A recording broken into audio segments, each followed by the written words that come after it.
ပင်လယ်ဓာပြဟာသူ့ရဲ့ခြေတုထဲမှာရန်ပလင်းကိုထည့်သွင်းထားလိုက်သည်ဒါကခီးရှည်မှာထုတ်သုံးဖို့ရန်ဖြစ်သည်အရင်ကအဲ့ဒီဓာပြဟာခြေထောက်တစ်ဖက်ကိုဆုံးရှုံးခဲ့ရပူပြီးခြေထောက်နေရာမှာတစ်သားခြေထောက်တူကိုအစားထိုးတက်ဆင်ထားခဲ့ပြီးအခေါင်းပေါက်လည်းဖောက်ထားလိုက်ပါတယ်အဲ့ဒီအခေါင်းပေါက်ထဲမှာဝတ်ထားခြင်းတဲ့အရာတွေကိုရွေးချယ်ပြီးထည့်သွင်းသိမ်းဆည်းထားနိုင်တဲ့အခွင့်အရေးရရှိစေခဲ့ပါတယ်ဗီယက်နမ်စစ်ပွဲအတွင်းမှာစနိုက်ပါသမားတွေဟာတာဝန်မထွက်ခင်သူတို့ရဲ့ဝတ်စုံတွေအောက်မှာဒိုင်ပါတွေကိုဝတ်ဆင်ထားလေးရှိကြပါတယ်အကြောင်းရင်းကတော့စနိုက်ပါသမားတွေဟာနေရာယူပြီးပြီဆိုရင်ရက်ပေါင်းများစွာအထိငြိမ်ငြိမ်လေးဝတ်နေရတတ်လို့ပါအနှဲငယ်လှုပ်ရှားလိုက်တာနဲ့တင်သူရှိတဲ့နေရာကိုရန်သူကသိရှိသွားနိုင်တာကြောင့်အပေါ်ပါသွားဖို့လုံးဝမဖြစ်နိုင်ပါဘူး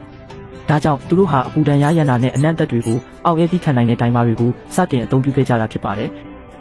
သူဟာအရက်မူပြီးလူမိုက်တွေပေါ်တဲ့ရက်ွက်ထဲကိုမှားရောက်သွားခဲ့ပါတယ်အဲ့ဒီမှာလူတစ်ယောက်ကသူ့ရဲ့နှလုံးတက်တဲ့ကိုဓာတ်နဲ့ထိုးလိုက်ပါတယ်ဒါပေမဲ့သူဟာမတေပဲရင်ဘတ်မှာဓာတ်တန်းလန်းနဲ့ဆေးရုံကိုရောက်လာခဲ့ပါတယ်အကြောင်းရင်းကတော့သူ့ရဲ့သွေးထဲမှာအရက်ပါဝင်မှုနှုန်းအရန်မြင့်မားနေတာကြောင့်သွေးပေါင်ခြင်းကိုကျဆင်းစေပြီးသွေးထွက်တာကိုနှိမ့်ကွေးစေခဲ့လို့ပါ